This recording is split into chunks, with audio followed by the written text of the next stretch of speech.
ओम शांति। आज बाबा के 25/12/21 के साकार अनमोल धारणा युक्त महावाक्य हैं, जिसमें बाबा ने कहा है कि तुम संगम युग पर ईश्वरीय सुख पाते हो। बाप से हम बच्चों को ईश्वरीय सुख मिला है, इसलिए इस पुरानी दुनिया, मायावी दुनिया का कोई भी सुख नहीं लेना, ना उसकी परवाह करनी है, क्योंकि कलयुगी दुनिया का सुख कागविष्टा के समान है। साथ साथ बाबा ने कहा पढ़ाई पढ़ करके तख्त नशीन बनना है, बाप के दिल तख्त नशीन। सो फिर विश्व में, भविष्य में, सतयुग में राज्य तख्त नशीन बनेंगे। तीसरा बाबा ने कहा कि तुम बच्चों को आज्ञाकारी बनना है, अपनी सेवा किसी से भी नहीं लेनी है। जैसे बाबा ओबीडिएंट सर्वेंट है, तुम्हें भी ओबीडिएंट सर्वेंट बनना है। और ड्रामा में जो भी सीन हो रही है, सदा ये स्मृति रहे, कल्प पहले भी हुआ था, आज भी हो रहा है, कल्प बाद फिर होगा। Nothing new. सब कुछ भूल जाओ, पुराना, पास्ट इज पास्ट। तो सुनते हैं मीठे बाबा के महावाक्य। मीठे बच्चे, तुम्हें अथाह ईश्वरीय सुख मिला है, इसलिए तुम्हें मायावी सुखों की परवाह नहीं करनी है। वह सुख कागविष्टा समान है। क्वेश्चन, बाप की सर्व बच्चों के प्रति एक ही आशा है, वह कौन सी?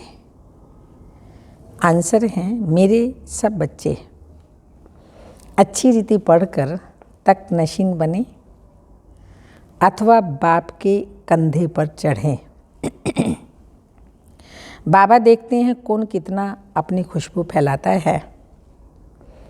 बच्चे में कोई बदबू तो नहीं है, तो बच्चों को भी ऐसे पुरुषार्थ में लग जाना चाहिए। कभी भी कर्म इंद्रियों से कोई उल्टा काम नहीं करना चाहिए। गीत, बदल जाए दुनिया न बदलेंगे हम। कितने भी मायावी तूफान आए, कोई कितना भी विघ्न डाले, भगवान से हटाने की कोशिश करे, पर जो अब हम संगम युग पर बाप के बन गए हैं, ये पक्का करना है कि बदल जाए दुनिया पर नहीं बदलेंगे हम। ओम शांति। इस गीत का थोड़ा तात्पर्य बाप बतलाते हैं। इसमें कोई बदलने की बात ही नहीं। बच्चे बाप को कह नहीं सकते कि हम आपके बच्चे नहीं हैं। अंडरस्टूड। आत्मा विनाशी, परमात्मा विनाशी, सदा ही बाप के बच्चे हैं। अब साकार द्वारा बाप के बच्चे बन गए, तो बच्चे ये नहीं कह सकते कि हम बाप के बच्चे नहीं, ये बाप नहीं है हमारा। कह नहीं सकते कि हम आपके बच्चे नहीं, परंतु कोई समय बदल जाएंगे। वैसे बच्चे कभी बाप से बदलते नहीं। यहाँ माया ऐसी दुरुस्त है जो बदला देती है। एक्चुअली बदलने की कोई बात नहीं है। बच्चे तो हैं ही, परंतु कुटुंब से जुदा हो जाते हैं। इस ईश्वरीय परिवार से, दैवी परिवार से दूर चले जाते हैं। अब यह तो है बेहद का बाप। शिव बाबा कहते हैं, मैं अपने परम धाम में रहता था। जैसे तुम आत्माएं यहाँ आकर पाठ बजाती हो, गृहस्थी बनती हो, वैसे मुझे भी आकर गृहस्थी बनना पड़ता है। यहाँ सन्मुख तुम बच्चे माता पिता कहते हो, भल आगे भी तुम पुकारते थे, तुम माता पिता हम बालक तेरे, तुमरी कृपा ते सुख घनेरे। परंतु उस समय में गृहस्थी नहीं था, माता पिता नहीं बना था। अब प्रजापिता ब्रह्मा के द्वारा माता पिता बने हैं। शिव बाबा ने ब्रह्मा द्वारा हमें अडॉप्ट किया, तो हम शिव बाबा के अडॉप्टेड चिल्ड्रन। जिसके द्वारा अडॉप्ट किया, तो वो हमारी ब्रह्मा माँ हो गई, बड़ी माँ, और शिव बाबा पिता। संगम युग पर ही शिव बाबा हमारे माता पिता बनते हैं। इस समय आकर गृहस्थी बना हूँ। गृहस्थी भी 2-4 बच्चों की नहीं, ढेर के ढेर बच्चे आते जाते हैं। भल कहते हैं हम बदलेंगे नहीं, परंतु माया बदला देती है। बाप हैं ऊंचे ते ऊंच, इनसे ऊंच बाप कोई हो नहीं सकता। साधारण मनुष्य तन में प्रवेश किया है। बच्चे जानते हैं भविष्य 21 जन्मों के लिए पुरुषार्थ अनुसार जायदाद मिलती है। शिव बाबा से वर्तमान में भी सर्वशक्तियों की, गुणों की, ज्ञान की ये जायदाद मिलती है और भविष्य में 21 जन्मों के लिए बाबा हमको वारिस बनाता है। बहुत हैं जो चलते चलते फिर बदल जाते हैं, क्योंकि यह है माया की लड़ाई। आगे तुम माया के थे, अभी बाप ने अडॉप्ट किया है। उस तरफ है माया का सुख, यहाँ तो वह सुख नहीं है, तो माया के सुख अपनी तरफ खींच लेते हैं।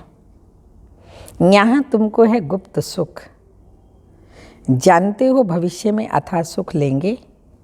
यहाँ के सुख में अगर बुद्धि गई तो वह सुख याद आते रहेंगे। बाबा याद नहीं आएगा, वो सुख याद आते रहेंगे। इसलिए अपनी बुद्धि को एकाग्र कर शिव बाबा में लगाना है। अंत में फिर वही याद आएंगे, अंतमति सुगति हो जाएगी। इसलिए इन मायावी सुखों की परवाह नहीं रखनी है। गाते भी हैं यह सुख कागविष्टा के समान है। अब तुम बच्चे जानते हो सुख तो हमको सतयुग में मिलेगा। वह सुख प्राप्त करने के लिए हम माता पिता के बने हैं। बाप जरूर कोई समय गृहस्थी बने हैं, जिस कारण उनको माता पिता कहा जाता है। गाते तो हैं परंतु समझते नहीं हैं। भक्ति मार्ग में केवल गाते हैं तुम माता पिता हम बालक तेरे, लेकिन समझते नहीं हैं शिव निराकार ज्योति बिंदु कैसे और कब माता पिता बनेगा, परंतु समझते नहीं। अभी तुम बच्चे जानते हो बेहद का बाप भी है तो माँ भी है। इस माँ द्वारा अर्थात प्रजापिता ब्रह्मा द्वारा अडॉप्ट किया है। अब प्रजापिता और शिव दोनों ही बाप ठहरे। बाप तो माता द्वारा अडॉप्ट करेंगे ना। अब तमेव मातस्य पिता आदि आदि इनको कहें या ब्रह्मा को कहें, गाते हैं हम सब ब्रदर्स हैं, वो फादर है, उसमें तो माता का प्रश्न ही नहीं। गाया जाता है तुम माता पिता हम बालक तेरे। अब माता पिता कैसे बनते हैं, यह वंडरफुल बातें हैं समझने की। मनुष्य मूझते भी हैं, क्योंकि शरीर तो मेल का है, इसलिए माता अडॉप्ट की गई। फिर बच्चों को संभालने के लिए सरस्वती माता को अडॉप्ट किया, वह है सरस्वती बेटी। परंतु बेटी द्वारा तो अडॉप्ट नहीं किया जाता। यह माता भी है तो पिता भी है। ब्रह्मा हमारी माता भी है तो पिता भी है। उनमें उसने इसमें प्रवेश कर अडॉप्ट किया है। तब ब्रह्मा को खुद कहते हैं तुम हमारा बच्चा भी हो, बन्नी भी हो। बरोबर बाप इन द्वारा अडॉप्ट करते हैं तो यह माता भी हो जाती है। फिर भी बाप कहते हैं तुमको याद मुझे करना है। ब्रह्मा बाबा को हमें फॉलो करना है, उसको याद नहीं करना क्योंकि देहधारी है। याद फिर भी निराकार शिव बाबा को ही करना है। बाप कहते हैं तुम्हें अपना भी सब कुछ भूल जाना है। देही सहित देह के जो भी संबंधी है सबको भूल परमपिता परमात्मा के साथ योग लगाओ। तुम बच्चों को फरमान है मुझ बाप को याद करो। मैं इनमें प्रवेश होकर तुमको राजयोग सिखलाता हूँ। इसमें प्रेरणा की कोई बात नहीं है। प्रेरणा से बाबा काम नहीं करता। ये ड्रामा अनुसार सब कुछ होना ही है। बाप की याद से विकर्म विनाश होंगे। बाकी किसी देहधारी को याद करने में टाइम वेस्ट हो जाता है। दूसरे के साथ बुद्धि योग लगाते हो तो गोया बाप से ना फरमान बरतार बनते हो। जबकि शिव बाबा कहते अपनी भी देह को भूलना है। अगर और किसी देहधारी को याद करते हैं तो माना बाबा के ना फरमान बरदार बन जाते। बाप को याद करने में मेहनत है, इसमें ही भूल होती है। तो बाप कहते हैं तुम हो शिव बाबा के हम कौन हैं? आशिक। चलते फिरते मुझ माशूक को याद करने का पुरुषार्थ करो। गीत में भी है भगवानो वाच्य मामेकम याद करो। वास्तव में गीता में होना चाहिए देही सहित देह के सब संबंध छोड़ अपने को आत्मा समझो। ये कौन कहते हैं? शिव बाबा या श्री कृष्ण? किसको याद करना है? अब श्री कृष्ण तो संगम पर हो न सके तो अवश्य शिव बाबा कहते हैं। हाँ, कृष्ण की आत्मा जरूर है, वह भी सीख कर औरों को सिखाते हैं। ब्रह्मा स्वयं भी सीखते हैं फिर औरों को सिखाते हैं। यह है मुख्य पहला नंबर प्रिंस, सतयुग में फर्स्ट प्रिंस बनने वाला। इनके साथ और भी तो है ना, राधे भी साथ में हैं, परंतु फर्स्ट प्रिंस यह है। राधे तो फिर बाद में हैं, पहले इनका नाम है। यह कितनी गुह्य बातें हैं, इसलिए बाप कहते हैं मुख्य एक की बात को उठाओ। गीता कृष्ण ने नहीं गाई, कृष्ण को भगवान नहीं कह सकते। इस बात में ही सारी बात है जीतने की। एक बाप ही ब्राह्मण, देवता, क्षत्रिय, यह 3 धर्म स्थापन करते हैं। पहले डिटिज्म, फिर इस्लामिज्म, बुद्धिज्म, क्रिश्चियन, बस। और फिर छोटे छोटे धर्म तो बहुत हैं। सदगति होती है गीता के भगवान के द्वारा। सर्व का सदगति दाता बाप है। सर्व का जगत गुरु भी एक बाप ही है, सतगुरु।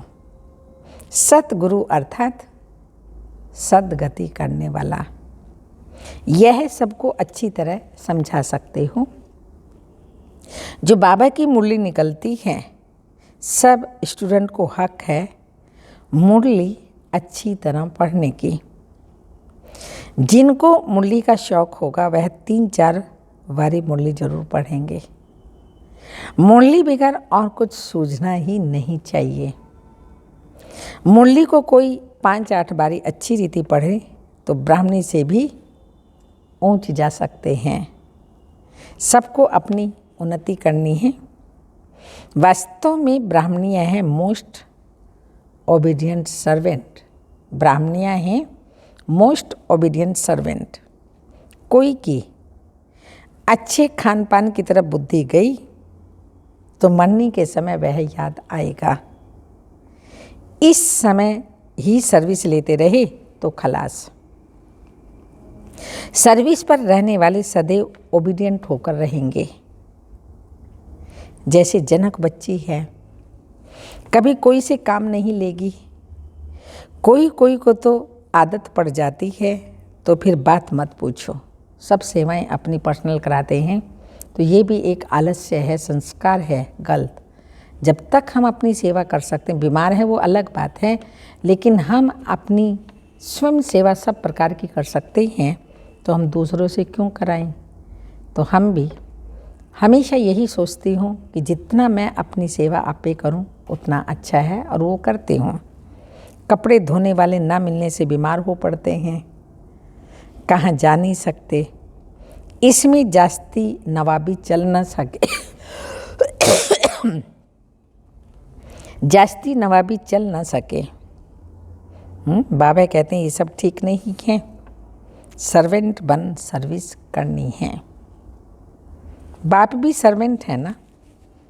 कहते हैं मैं ऊंचे से ऊंच हूँ, कितनी साधारण तन में आया हूँ। मैं कोई घोड़ा गाड़ी आदि नहीं मांगता हूँ, यह तो फिर भी बाप है।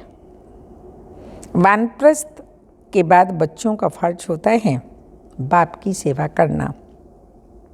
शिव बाबा का रथ है, फिर भी बाबा कोई सेवा नहीं लेता है बच्चों से। तो बच्चों को अपनी पढ़ाई में पूरा ध्यान देना है। कायदे से पढ़ेंगे पढ़ाएंगे तो सतयुग में कायदे से राज्य करेंगे। सतयुग में बेकायदे कोई बात होती ही नहीं, हर एक बात में एक्यूरेट बनना है। हम विश्व के राजकुमार राजकुमारी बनते हैं तो वह मैनर्स यहाँ सीखते हैं। संगम युग पर शिव बाबा हम बच्चों को दैवी मैनर्स तो सिखा रहा है। सतयुग में प्रैक्टिकल में देवी देवताएं होंगे, पर मैनर्स यहाँ सीखने वो संस्कार फिर हम सतयुग में ले जाते हैं। कृष्ण की कितनी महिमाएं हैं। राजकुमार बाप से भी कृष्ण का नाम जास्ती हैं। राधे कृष्ण के माँ बाप कोई इतने मार्क्स नहीं ले सकते जितने राधे कृष्ण लेते हैं। ऊंची पढ़ाई यह पढ़ते हैं, सबसे जास्ती मार्क्स कृष्ण लेते हैं, परंतु जन्म तो फिर भी कहाँ लेना ही पड़ेगा। तो जिसके पास जन्म लिया उनका इतना मान नहीं होता। पहले जरूर उनके माँ बाप जन्म लेते होंगे, फिर भी कृष्ण बच्चे का नाम बाला होता है। तो यह बातें बड़ी गुप्त हैं। यह है चिट-चैट की बातें। मूल बात है अपने को अशरीरी आत्मा समझो। हम बेहद बाप की औलाद हैं। हमको सर्वगुण संपन्न यहाँ बनना है। अभी कोई भी संपूर्ण नहीं बने हैं, सभी पुरुषार्थी हैं। इनकी रिजल्ट भी बाबा देखते तो है ना। ये ब्रह्मा सबसे ऊंच जाएगा, इसलिए फॉलो फादर कहा जाता है। अंत तक फादर को ही फॉलो करना पड़े। ड्रामा में जो कुछ होता है समझा जाता है ये राइट है। कोई भी बात में संशय आ सकता है। अम्मा मरे तो भी हलवा खाना, तुमको तो मनमना भाव होकर रहना है। दुख की कोई बात है ही नहीं। ड्रामा में जो नूंद होगी वह होता ही रहेगा। अनादि बना बनाया ड्रामा है। जो नूंद है वह होता रहेगा। बच्चों का काम है पुरुषार्थ कर अपनी जीवन हीरे जैसा बनाना। कर्म इंद्रियों से कोई उल्टा काम नहीं करना है। ऐसे नहीं जो भाग्य में होगा ये भी नहीं सोचना है, पुरुषार्थ तो करना पड़ेगा। बाबा को पूरा समाचार देना है, पुरुषार्थ करना है। कोई सेंटर का तो बिल्कुल पता भी नहीं पड़ता। कई सेंटर चलते हैं, कोई तो बिगर ब्राह्मणी भी गीता पाठशाला खोल सर्विस करते रहते हैं। नंबर वार तो है ना। जो अच्छी सर्विस करते हैं वही बाबा की दिल पर चढ़ते हैं, तख्त नशीन होते हैं। बाप तो चाहते हैं बच्चे अच्छी रीति पढ़कर बाप के कंधे पर चढ़ जाएं। इम्तिहान तो एक ही है, परंतु मर्तबे की वैरायटी कितनी है। हर एक फूल अपनी अपनी खुशबू देते हैं। कोई तो एकदम बदबू वाले भी हैं। कई बच्चे कमाल करने वाले भी हैं ना। प्रेम है, मनोहर है, दीदी हैं, बड़ी मनमोहिनी दीदी आदि आदि। इनकी सब महिमा करते हैं। प्रेम देहरादून वाली थी, अभी भी शरीर छोड़ दिया उन्होंने। मनोहर दादी जी उन्होंने भी शरीर छोड़ दिया। कोई का तो नाम भी नहीं लेते। बाप को पति से पावन बनाने में कितनी मेहनत करनी पड़ती है। बंदरों को मंदिर लायक बनाते हैं। सूर्यवंशी चंद्रवंशी राजा, प्रजा, गरीब, साहूकार सब बनते हैं ना। पुरुषार्थ कर ऊंच पद पाना है, नहीं तो जन्म जन्मांतर के लिए वही बन जाएंगे। फिर बहुत पछताना पड़ेगा। बाबा से हमने पूरा वर्षा नहीं लिया। टीचर गुरु भी कहेगा फॉलो करो। यह तो बाप टीचर गुरु एक ही है, 3 in 1। Supreme father, supreme teacher, supreme गुरु भी हैं। वह निराकार है, नॉलेजफुल है। उनसे ही वर्षा मिलता है। सर्व का सद्गति दाता वह है जिसकी सब साधना करते हैं। साधु अर्थात साधना करने वाले फिर किसी को मुक्ति दे कैसे सकते। उनसे भी ऊंचा कोई और है जिसकी साधना करते हैं तो साधु सन्यासी फिर किसी को मुक्ति दे कैसे सकते? समझाने की युक्ति बड़ी अच्छी चाहिए। प्रदर्शनी का उद्घाटन करने वाले भी कुछ समझे हुए होने चाहिए, जो कह सकें कि ये प्रदर्शनी मनुष्यों को हीरे जैसा बनाने वाली है। यह प्रदर्शनी परम पिता परमात्मा के डायरेक्शन से बनाई हुई है। उद्घाटन ऐसे से कराना चाहिए जो कुछ समझा भी सके। एक दिन बड़े भी आकर तुम्हारे पास समझेंगे, सन्यासी आदि भी आएंगे, उस ड्रेस में बैठ समझेंगे। आते रहते हैं, अभी मुरली सुनते हैं, बहुत से ऐसे सन्यासी हैं। अब बाबा डायरेक्शन देते हैं, मन मना भव, बाप को याद करो तो पावन बनेंगे। विनाश भी सामने खड़ा है। बाप कहते हैं, मैं कितना बड़ा गृहस्थी बना हूँ, सबसे बड़े से बड़ा गृहस्थ धर्म मैं पालन करता हूँ। ड्रामा में मेरा पार्ट है। पार्ट ही ऐसा है, बच्चों को ऊंच पद पाने में मेहनत करनी चाहिए। पुरुषार्थ कर माँ बाप के गद्दी नशीन बनना चाहिए। शिव बाबा के हम बच्चे हैं, अंदर में वह नशा रहना चाहिए। हम बाबा से कम थोड़ी जाएंगे। हाँ, बच्चे बाप से भी ऊंच बन करके दिखाएं तो माता पिता को खुशी होती है। तो यहाँ भी बाप दादा को खुशी है, बच्चे बाप से ऊंच बने। अच्छा, मीठे मीठे सिक्के लदे बच्चों प्रति माता पिता बाप दादा का याद प्यार। Good morning, diamond morning. रूहानी बाप की रूहानी बच्चों को नमस्ते। हम रूहानी बच्चों की रूहानी माता पिता बाप दादा को याद प्यार। Good morning, diamond morning. ओम नमस्ते। धारणा के लिए मुख्य सार हैं, बाप समान सच्चा सेवाधारी बनना है। किसी से भी सेवा नहीं लेनी है, कोई से भी अपनी सेवा नहीं लेनी है। ओबीडियंट अर्थात आज्ञाकारी होकर रहना है। सेकंड पॉइंट है, ड्रामा में जो सीन चलती है वही राइट है। जो भी कुछ हो रहा है सब सत्य हो रहा है, क्योंकि बना बनाया ड्रामा है, उसमें संशय नहीं उठाना है। अपने जीवन को हीरे जैसा बनाने का पुरुषार्थ करना है। वरदान है, इस पुरानी दुनिया को विदेश समझ।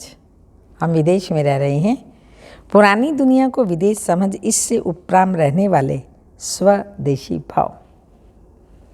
जैसे कई लोग विदेश की चीज़ों को टच भी नहीं करते हैं, समझते हैं अपने देश की चीज़ का प्रयोग करें, ऐसे आप लोगों के लिए पुरानी दुनिया ही विदेश है।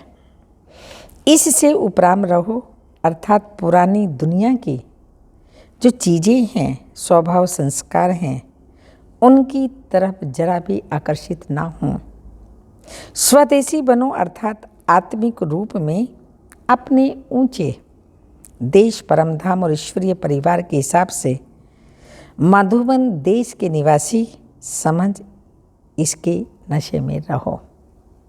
स्लोगन, झमेलों में फंसने के बजाय सदा मिलन मेले में रहो। संगम युग पर आत्मा और परमात्मा का यह मंगल मिलन होता है। तो अगर शिव बाबा के साथ सदा रहते हैं तो यह मिलन अर्थात मेला करते रहते हैं। अगर बाप के साथ नहीं हैं, बाबा को भूल जाते हैं, तो झमेलों में फंस जाते हैं। इसलिए कहा, झमेलों में फंसने की बजाय सदा मिलन मेले में रहो। आज की तपस्या की पॉइंट है, साधना अर्थात शक्तिशाली याद। ऐसे तो हम याद करते हैं शिव बाबा को चलते फिरते उठते बैठते, पर जब हम योग में बैठते हैं, ज्वालामुखी योग करते हैं, वो साधना होती है, वही पावरफुल याद, शक्तिशाली याद है। निरंतर बाप के साथ दिल का संबंध। सिर्फ योग में बैठ जाना यही साधना नहीं है, लेकिन जैसे शरीर से बैठते हो वैसे दिल, मन और बुद्धि चारों ही एक बाप की तरफ, बाप के साथ साथ मिलन स्थिति में बैठ जाएं, तब कहेंगे यथार्थ साधना। ओम शांति।